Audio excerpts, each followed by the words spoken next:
अस्सलाम वालेकुम, आप देख रहे हैं प्रोग्राम हकाइक और मैं हूं राना अली जुहेब। आज हम जिस शख्सियत से बात करने जा रहे हैं वो chairman PHA Lahore engineer Yasir Gilani sahab हैं।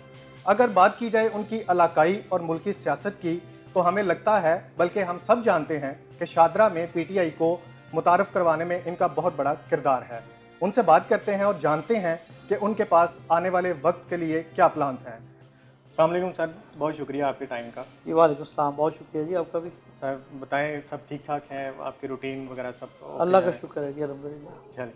अच्छा सर, सबसे पहले तो ये बताइएगा कि आपके तवसत से जो शादरा की आवाम है उनमें एक उम्मीद जागी है कि वो सुख का सांस लेंगे, और वो प्रोजेक्ट है शादरा चौक फ्लाईओवर वाला।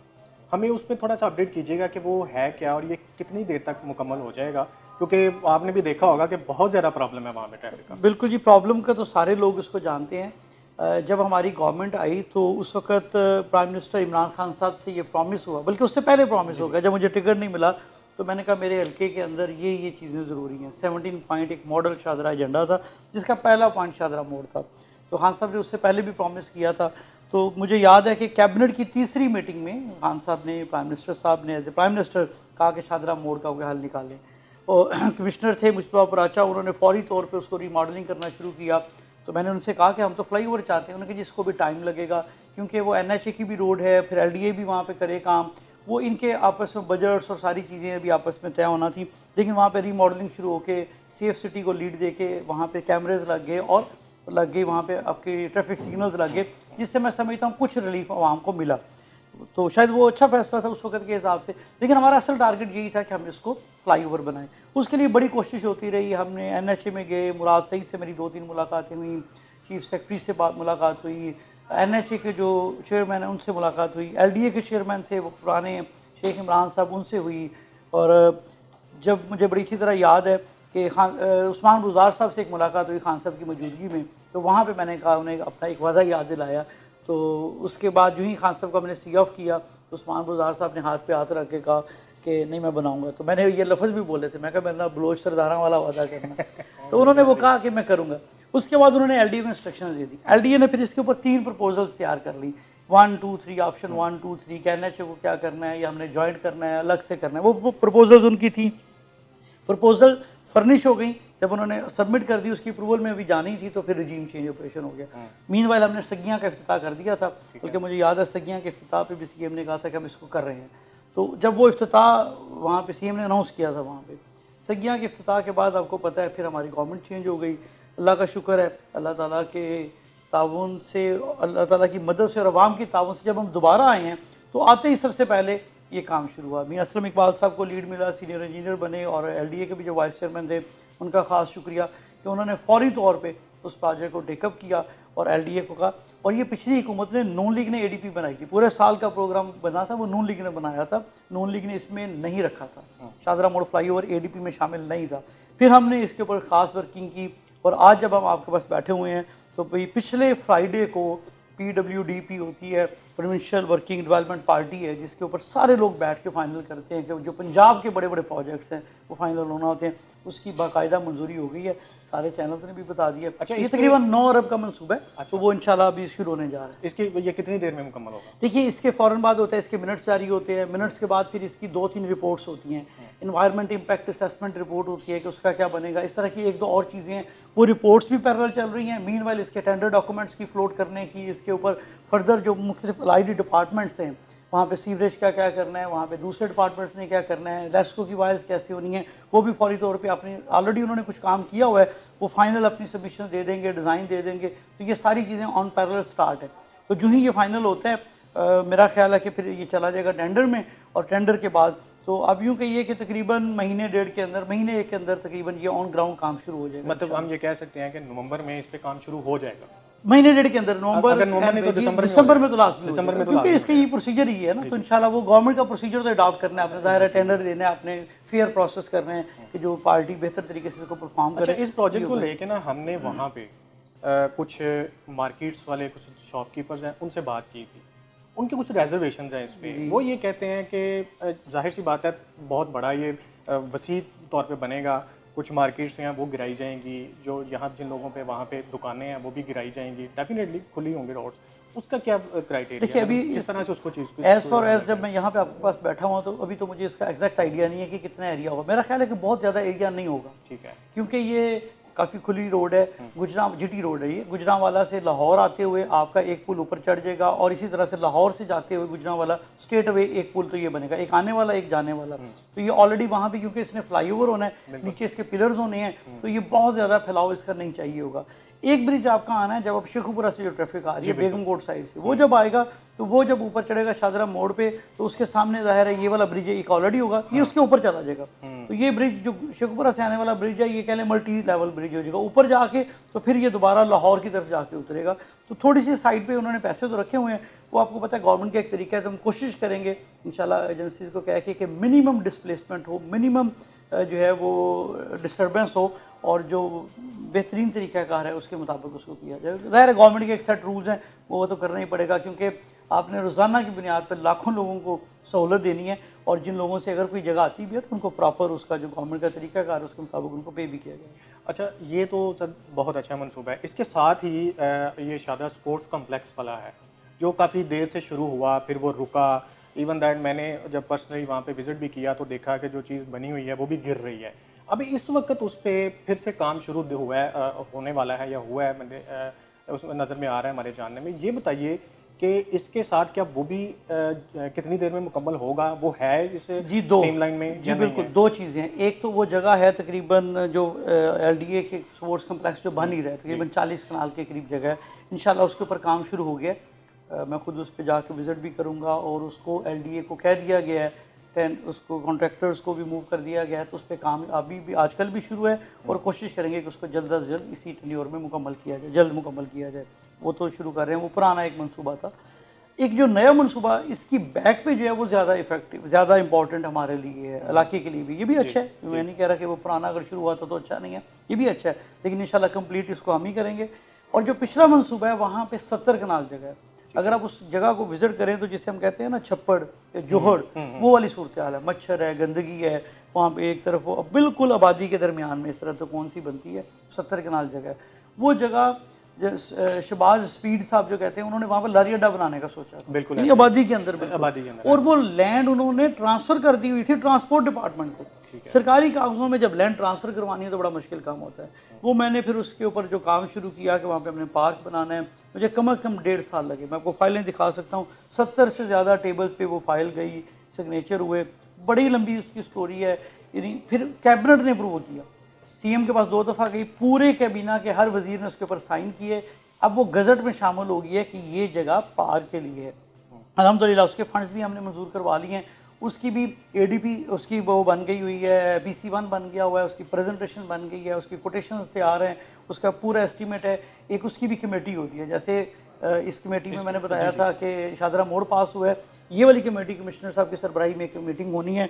मुझे उम्मीद है कि हफ्ते के अंदर अंदर वो हो जाएगी, हो सकता है फ्राइडे को, ये इस फ्राइडे को हो जाए, जल्द हो जाए। एक हफ्ते के अंदर हम इसकी मीटिंग करवा के जो ही वो अप्रूव होता है, इसको भी फौरी तौर पर फ़ंड्स एलोकेशन के लिए लिखना होता है कि हमें फ़ंड्स ट्रांसफ़र कर दिए जाएँ। और साथ है वो भी मेरी कोशिश होगी कि जल्द अज जल्द इसका इफ्तिताह भी जो है वो तकरीबन, अगर हमारी वो कमिश्नर साहब वाली जिस दिन अप्रूवल होती है उसके 2 हफ्ते के अंदर अंदर हम इसको कर देंगे। इस पे कितना, ये 1 महीने से पहले शुरू कर कितने देंगे। इस पे तकरीबन कोई 5 से 6 करोड़ के दरमियान इसका टोटल एक्सपेंस होगा, क्योंकि पूरा पार्क है, सिविल वर्क है इसमें शामिल है, ग्रीनरी है, वो 70 केनाल का जो पार्क है ये बनेगा। तो इंशाल्लाह इसके ऊपर भी कोई 5 से 6 करोड़ के एस्टिमेट आएगा। डेवलपमेंट के प्रोजेक्ट्स तो आपके माशाल्लाह बड़े अच्छे हैं और आप कर भी रहे हैं शादरा के। आप जरा थोड़ी सी सियासी हवाले से शादरा को एक और मैं अगर बताता चला जाऊँ आपको, मेरे साथ सगियाँ हमारी गवर्नमेंट में शुरू हुआ, सरावी के पुल से लेके फूल मंडी चौक, फूल मंडी चौक से दुसाकू चौक, और फूल मंडी चौक से फिर फैज़पुर इंटरचेंज, और तीसरा हिस्सा भी रह गया था, उसकी भी मंजूरी हो गई है, अलॉटमेंट हो गई है, वो भी काम शुरू होने जा रहा है। फूल मंडी चौक से जो बेगम कोट की तरफ है वो भी, और फिर 2 डिज़ाइन स्पेशल है, बल्कि मैंने अपने सोशल मीडिया पेज पे शेयर भी किए हैं। फूल मंडी चौक को फूल की मुनासबत से, फूल की पत्ती से वहाँ पे एक बड़ा खूबसूरत डिज़ाइन जो है वो बनाया गया है। इसी तरह से जो शहर की हिस्टोरिक वैल्यूज़ हैं उसको मद्देनजर रखते हुए एक डिज़ाइन जो सगिया का टूल प्लाजा है, इसका मतलब नहीं कि टूल प्लाजा लगेगा, लेकिन उस बिल्डिंग को बेहतर करके हमने वो जो हिस्टोरिक बिल्डिंग का एक टच दिया है, वो दोनों चीज़ें मैंने शेयर की हुई हैं। तो वो भी हम खूबसूरत, वो पूरा एरिया इंशाल्लाह अपलिफ्ट हो जाएगा और बेहतर होगा। यकीनन ये बहुत बड़ी अच्छी बात है। अच्छा, सियासी हवाले से आपसे गुजारिश ये करनी है कि देखिए शादरा में सब जानते हैं, हम भी जानते हैं, सारे लोग जानते हैं कि आप वो वाहिद शख्स हैं जिन्होंने खान साहब का बाजू पकड़ के उनको शादरा में लेके आए, आपने पीटीआई को इंट्रोड्यूस करवाया।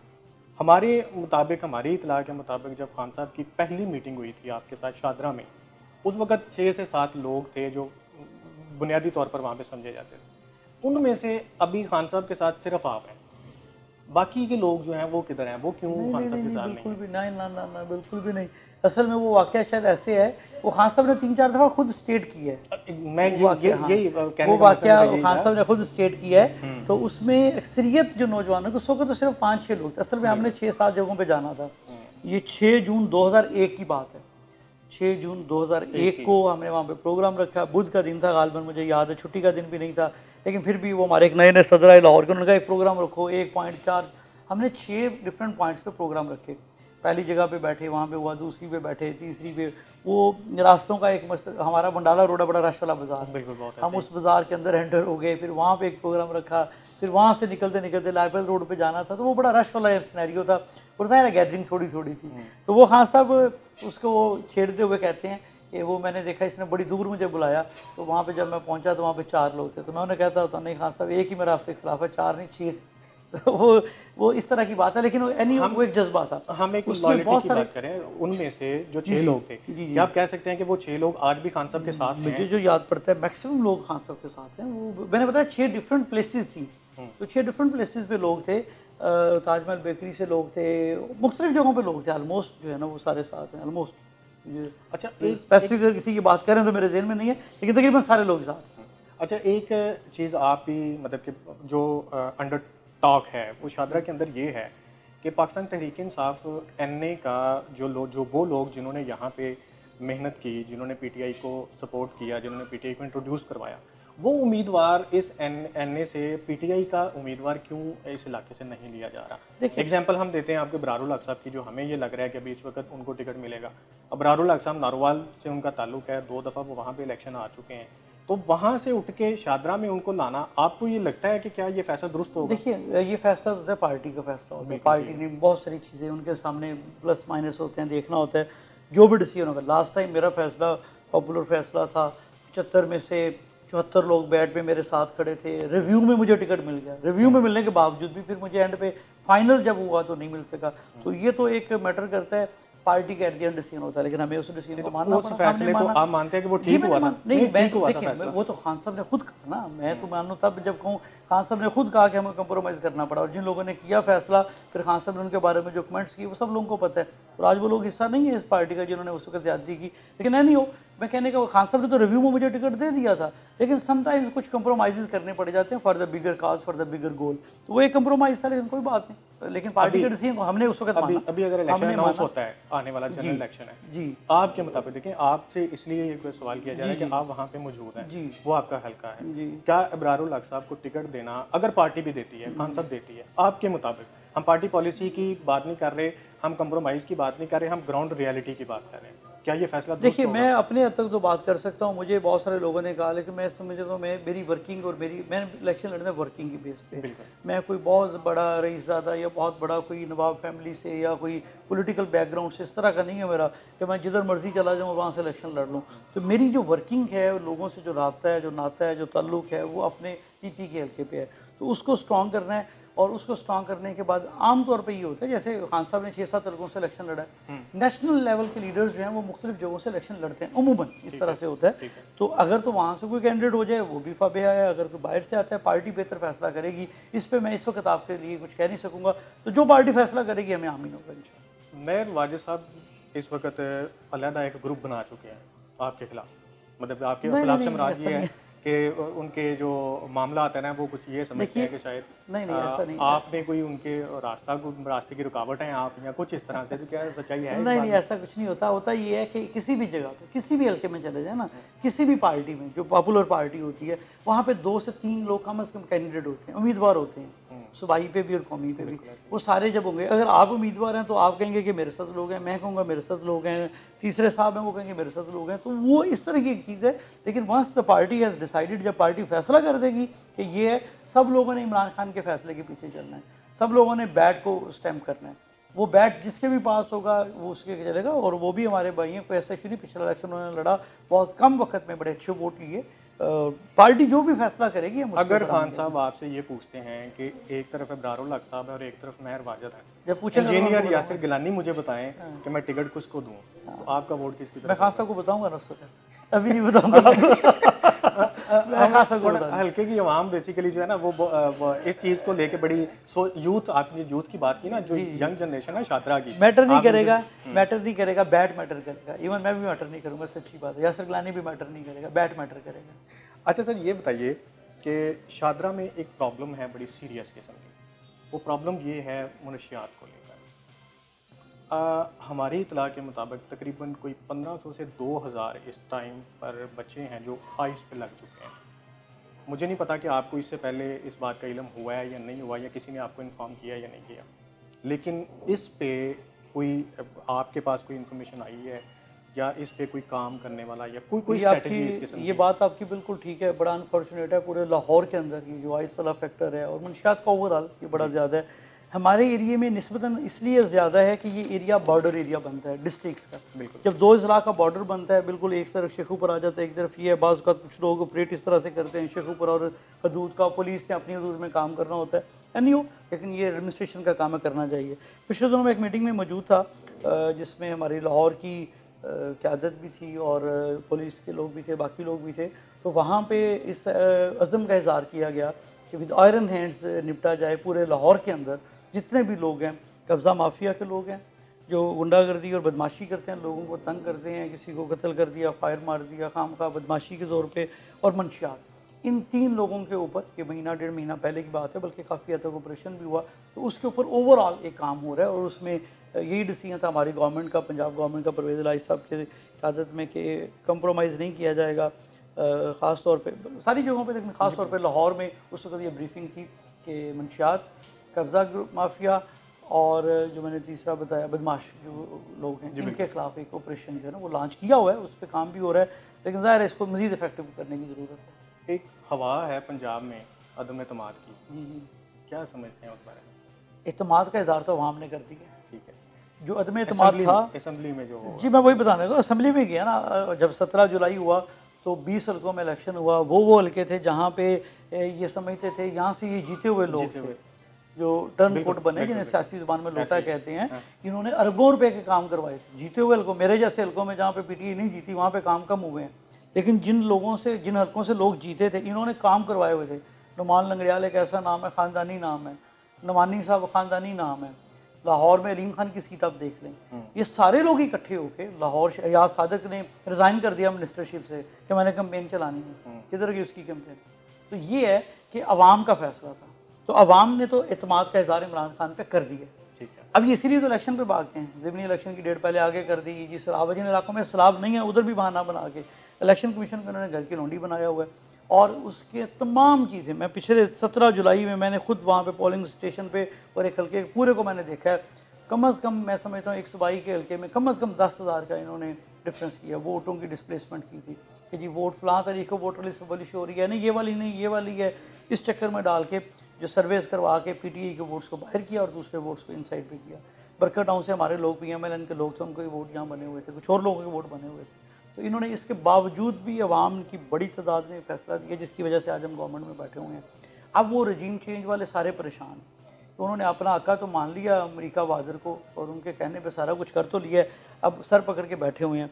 इनके ये नारे थे जब पेट्रोल 150 था, तो ये इस तरह से आके मासूम शक्लें बना के, अब अल्फाज सुने, हमज़ा के और मरियम के दोनों के अल्फाज सुने कि इस शख्स के दिल में, इसके सीने में दिल नहीं है, इस तरह की बातें करते थे। और बाद में अब खुद जब ऑडियो लीक्स आई हैं तो उसको ये कह रही हैं कि अंकल अभी बहाना लगा के पेट्रोल का कीमतें बढ़ा दो, लेकिन वो बढ़ाई तो नहीं ना, उन्होंने कम की है ना, 250 तक चली गई भाईजान, कि क्यों नहीं बढ़ाई? 150 से 250 को पेट्रोल आपने नहीं खरीदा है, लेकिन अब आहिस्ता आहिस्ता कम तो हो रहा है ना। और कंपैरिजन में देख लेना, जब हमारे टाइम पे था तो उस वक्त हमने 148 था और हमारे टाइम पे जो है ना 105 था शायद बैरल पे था, अब 93 पे, उससे कम है, लेकिन अभी भी 233। मतलब मजीद आपके मुताबिक कीमतें मजीद कम होनी चाहिए। जब हमारे टाइम पे अगर $105 पे था और हमने बैरल पे था और हमारा फ्यूल जो था 148 पे हम दे रहे पाकिस्तान में था, और अब 93 इंटरनेशनल मार्केट में कम है और ये 233 पे भी दे रहे हैं। तो ये तो महंगाई तो सारी दुनिया जानती है। अब इसको इसके बाद फिर एक दो अल्फाज से इनके कि ईद की आमद है, छोटी ईद से पहले, तो ये पता नहीं क्या कर दिया, यानी शफाक शख्स है, ये फ़लाँ है, और उसके बाद खुद क्या किया। अब देखिए महंगाई फिगर्स होते हैं ना, गवर्नमेंट के फिगर्स की बात कर रहे हैं, हमारे दौर में 9-10-11% पे गई, अभी मेरा ख्याल है 34-35 से ऊपर क्रॉस कर गई है, 40 के करीब चली गई है। तो ये महंगाई तो इन्होंने मार दी है। इंडस्ट्री बंद हो रही है, टेक्सटाइल वाले आज कह रहे हैं कि हमें 1600 यूनिट्स बंद करने लगे हैं, किसी को इन्होंने सपोर्ट नहीं दिया। बिजली के बिल देख लें, घरों के अंदर लोगों को सबसे ज़्यादा जिसने डिस्टर्ब किया वो बिजली के बिलों ने डिस्टर्ब किया। जब आप एक आम आदमी को सहूलत नहीं देंगे, और एक ही सहूलत बची थी, जब अंदर सारी परेशानियों से बच के वो कहता है कि बीमार है या कोई ऐसा मामला है तो वो सेहत कार्ड था, और उसमें भी वो मोहतरमा मरियम रानी साहिबा फरमा रही हैं, टेलीफोन जो लीक आई है, वैसे मैं उसके बड़े अगेंस्ट हूँ, बिल्कुल भी नहीं होनी चाहिए, लेकिन चलें क्योंकि वो आ गई है तो उसमें उन्होंने यही कहा कि एक ही तो इमरान खान के पास चीज़ है सेहत कार्ड, उसको भी बंद कर दें। तो ये इनकी शफाकियत है, ये तो इंतहाई शफाक किस्म के इंसान है। ये सियासत के नाम पे दबे हैं, ये सियासत नहीं करते। मुझे कहने दे, मैं अलग सियासी वर्कर हूँ, मैं तमाम सियासी जमातों के जो पॉलिटिकल वर्कर्स हैं उनकी इज़्ज़त करता हूँ। जो सियासी ठेकेदार हैं उनकी नहीं, जो माल कमाते हैं, ठेके लेते हैं, फ़ायदे लेते हैं, उनकी नहीं। जो काज के लिए वर्क करते हैं, चाहे वो नून लीग के हैं, चाहे पीपल्स पार्टी के हैं, जमात इस्लामी के हैं, किसी भी सियासी जमात से, मेरे दिल के बड़े करीब हैं। जो मफादात की सियासत करते हैं वो एक माफिया, उन्होंने सियासत को गंदा किया, पोल्यूट किया। तो ये लोग, पीपल्स पार्टी को मैं समझा करता था कि जनाब ये तो वो कहती हैं आज़ादी राय की बात करने वाले लोग हैं। सिंध में देखें जितने भी लोगों ने बिलावल को सवाल किया, उसको या तो मार दिया गया है या उनको डैमेज कर दिया गया, किस हद तक किया। एक जर्नलिस्ट को निकाला भी है, एक जर्नलिस्ट को निकाल दिया, हमारा एक दो जर्नलिस्ट को मार दिया गया जी, पता चला जी क्या हुआ जी, टारगेट किलिंग हो गई है, वो मर गया। जो सवाल सख्त पूछेगा उसी नहीं मरने। तो ये ऐसे मुनाफिकाना, मुझे सख्त लफ्ज़ कहने दीजिए कि ये मुनाफिकाना तर्ज़ अमल है सियासत। अच्छा सर, ये ऊपर से जमहूर की बात, आज़ादी राय की बात, और अंदर से सारा 2 नंबरी और खाना और आराम की कमाई सारी ये खा रहे हैं। अच्छा ये बताइए, आप पिछले टनोर से मतलब है कि उस्मान बुज़दार साहब के साथ भी आपने काम किया, अभी चौधरी परवेज़ लाई साहब वज़ीर आला बैठे हैं, इन दोनों में से अगर आपको कंपेयर करना पड़े कि कौन बेस्ट काम कर रहा है या किया है तो कौन है? देखिए दोनों चीज़ें, एक तो एक हमारा जो काम है इटसेल्फ बहुत ज़्यादा कोई रिलेशन उस तरह से, मैं क्योंकि उनके बिहाफ पे ऑलरेडी काम कर रहा होता हूँ, तो पिछले टेन्योर पे भी हमने काम किया और इस टेन्योर पे भी कर रहे हैं। पिछले टेन्योर पे हमें फर्स्ट टाइम हमारी गवर्नमेंट थी, हमें वो सीखने में और एक्सपीरियंस थोड़ा सा कम था। अभी ये है कि परवेज़ लाई साहब भी एक्सपीरियंसड हैं और हमें भी थोड़ा सा, कोई रुकावट डालते हैं? नहीं अभी बिल्कुल भी नहीं, अभी हमें भी एक्सपीरियंस हो गया और चौधरी साहब ऑलरेडी एक्सपीरियंसड हैं। तो अब इसीलिए देखें ना, शादरा मोड़ भी हमने जल्दी करवा लिया, पहले हमें ज़्यादा टाइम लगा था, तो अभी हमें निस्बतन एक्सपीरियंस होने की वजह से हमें बेहतर तरीके से चीज़ें कर रहे हैं। मरियम साहिबा ये कहती थी कि मुझे प्लेट में पासपोर्ट दें तो मैं नहीं दूंगी, आज वो लंदन बैठी हैं, क्या कहेंगे? अब मैं उनके बारे में क्या कहूँ, उनके तो अक्सर देखें ना, वो आपने खुद ही बता दिया कि पहले वो कितना वाज़े तौर पे कहा जी हम कभी भी नहीं करेंगे। वो नारा था वोट को इज़्ज़त दो, वो नारा वोट की जगह पे अब बे लग गया, बूट को इज़्ज़त दो बन गया। वो कहते हैं बूट को बस इज़्ज़त दो। वो प्राइम मिनिस्टर साहब हैं, जहाँ बूट नज़र आता है बूट को पॉलिश करना है, तो उनकी पॉलिसी आपके सामने ही है, बूट को इज़्ज़त दो वाली पॉलिसी उन्होंने बना ली है। वो बूट को इज़्ज़त दे रहे हैं, उसको पॉलिश करी जा रहे हैं, चमकाने में लगे हुए हैं। पहले था कि पासपोर्ट मिलेगा ट्रे में रख के भी नहीं दें, और जब मिला अगले ही दिन वहाँ पे पहुँच के फटाफट अंगूठे लगाएं और पता चला कि सुबह सुबह मरियम रानी साहब तशरीफ भी ले गई। अलीम खान साहब कल नवाज शरीफ से मिले हैं लंदन में। जी जी। अगर मुस्तकबिल में क्या कोई ऐसा है कि अगर खान साहब के साथ दरमियान या उनके दरमियान जो तहफ़्फ़ुज़ात हैं वो दूर होते हैं तो क्या उन्हें वापस आना चाहिए? मेरा नहीं ख्याल कि जिस स्टेज पे गए, देखें किसी शख्स के लिए ना मेक और ब्रेक होता है। तो बहुत सारे लोग बड़े काम गुनाहगार भी होते हैं, गलतियाँ भी इंसानों से होती हैं, इंसान खता का पुतला है ना, लेकिन कुछ चीज़ें ऐसी होती हैं जब इंसान ने फाइनल डिसीजन लेना होता है। एक लाइन होती है, यू हैव टू डिसाइड कि आप राइट साइड पे हैं या रॉन्ग साइड पे हैं। तो उस डिसाइडिंग लाइन के ऊपर उस वक्त वो रॉन्ग साइड पे चले गए, मेरा जो ओपिनियन है। तो मेरा नहीं ख्याल कि अब उनके लिए ना वो उस तरह की इज्जत क्या है, पार्टी को दरवाज़ा खुला रखना चाहिए कि नहीं? सियासत में हमेशा दरवाजे खुले होते हैं, लेकिन जो मेरा एक ओपिनियन है कि शायद वो वाला इज्जत और एहतराम उन्हें ना मिल सके। मरियम साहिबा और कैप्टन सफदर साहब के केसेस ख़त्म हुए, आपको पता ही है।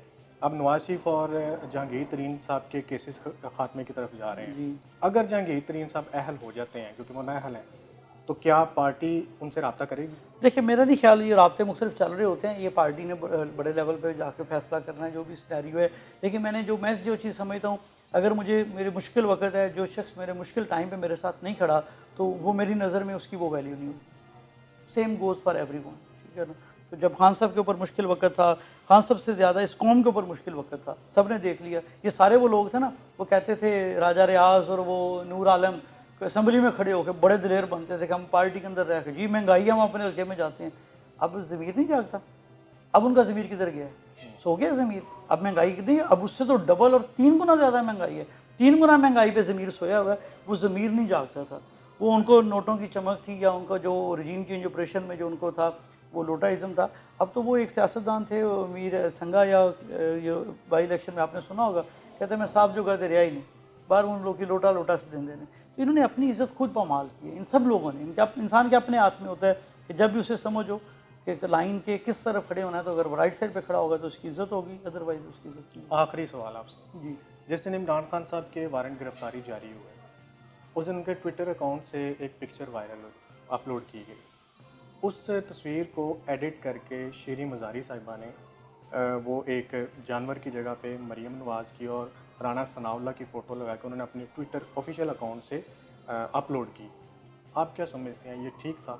नहीं ठीक था, और उन्होंने खुद भी माजरत की उसको। जी बिल्कुल, लेकिन वक्ती तौर पे उन्होंने फौरी तौर पे एक चीज़ नहीं कर ठीक था, दी। नहीं होना चाहिए, नहीं होना नहीं होना चाहिए। बहुत शुक्रिया सर आपके टाइम का। जी तो इंजीनियर यासिर गिलानी साहब की बातें आपने सुनी, अपना फीडबैक हमें ज़रूर दीजिएगा। हमें इजाज़त दीजिए, अल्लाह हाफ़िज़।